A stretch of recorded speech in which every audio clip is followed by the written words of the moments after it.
Lesão nos isquiotibiais. Para quem acompanha futebol, essa frase é quase um sinônimo de frustração, né?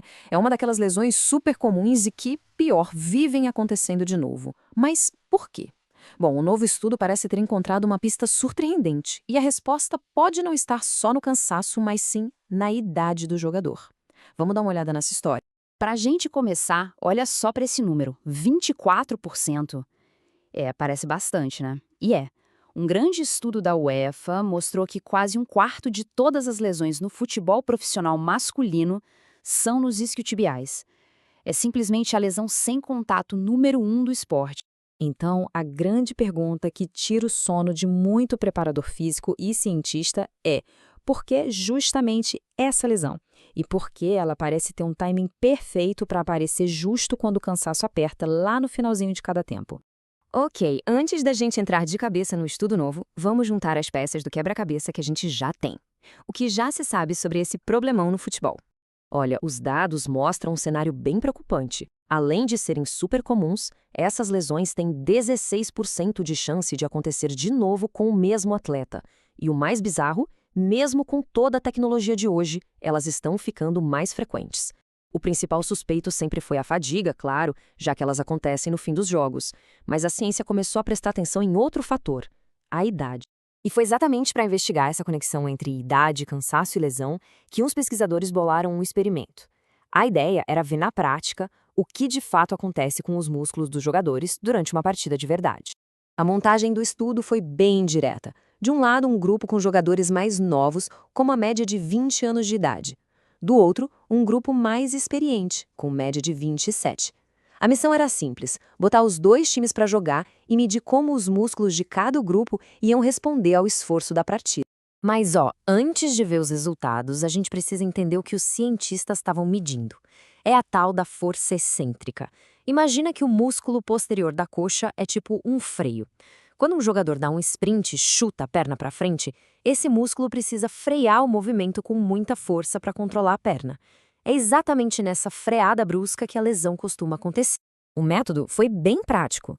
Primeiro, mediram a força desse freio muscular em todo mundo antes do jogo, para ter um ponto de partida.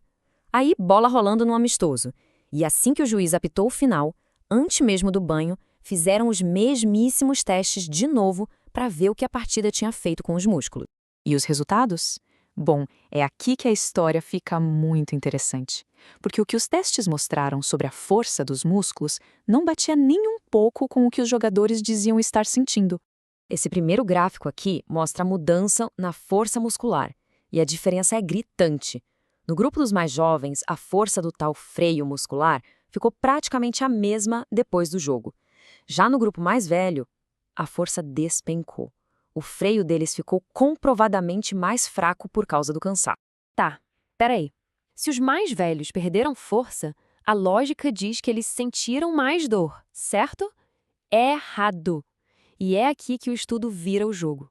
Foram os jogadores mais jovens, aqueles que não perderam força nenhuma, que relataram sentir muito mais dor no músculo. Ué, como assim? Isso deixa a gente com um paradoxo na mão. Como é que pode um jogador sentir mais dor, mas o músculo dele continuar funcionando com a mesma força?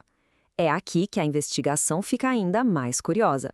Então, qual seria a explicação científica para esses resultados que parecem não fazer o menor sentido? Vamos mergulhar nessa análise. Para explicar a perda de força nos mais velhos, a ciência já tem uma boa pista. Com o passar dos anos, a comunicação entre o cérebro e o músculo pode ficar, digamos, um pouco mais lenta. É como se o cérebro mandasse o comando, mas o sinal chegasse mais fraco lá na ponta. O resultado? Menos força, principalmente quando o corpo está cansado por causa de um jogo. Esse resultado sobre a dor foi tão inesperado que os próprios pesquisadores fizeram questão de deixar isso bem claro no artigo. Eles disseram que, embora os jovens tenham sentido mais dor, isso não correspondeu a uma queda na força. Ou seja, a dor e a perda de função do músculo estavam totalmente desconectadas. E assim a gente chega no ponto principal. O estudo, na verdade, abre novas perguntas. Será que jogadores de idades diferentes simplesmente sentem a dor de um jeito diferente? Ou será que o corpo dos mais novos é tão resiliente que consegue manter a força mesmo quando o músculo está, digamos, reclamando? A ciência ainda não tem essa resposta definitiva, Certo, a ciência é fascinante, mas e na prática? Como é que isso tudo pode ajudar a evitar que os jogadores se machuquem de verdade? Vamos ver as aplicações disso. A grande lição que fica desse estudo é bem clara. Para os jogadores mais experientes, o segredo não é só ter força, mas conseguir manter essa força do freio muscular durante o jogo todo. E claro, monitorar a recuperação entre uma partida e outra se torna algo absolutamente crucial. E isso muda a forma de treinar. O estudo até menciona alguns exercícios específicos para fortalecer essa capacidade de frenagem do músculo, como o famoso exercício nórdico. O objetivo é bem simples: construir um músculo que não perca a potência por causa do cansaço do jogo. Claro, é sempre bom ter um pé atrás. Os próprios pesquisadores admitem que o estudo foi pequeno e que os jogadores não atuaram os 90 minutos completos. Então, esses resultados são uma peça muito importante do quebra-cabeça, mas ainda não é o jogo completo. E tudo isso nos leva a uma última reflexão. Esse estudo mostra que, talvez, o que um atleta sente não seja o melhor guia para o que o seu músculo realmente consegue fazer. Talvez o segredo para evitar lesões não seja apenas ouvir o corpo, mas também usar a ciência para entender de fato como ele reage quando está sob pressão máxima.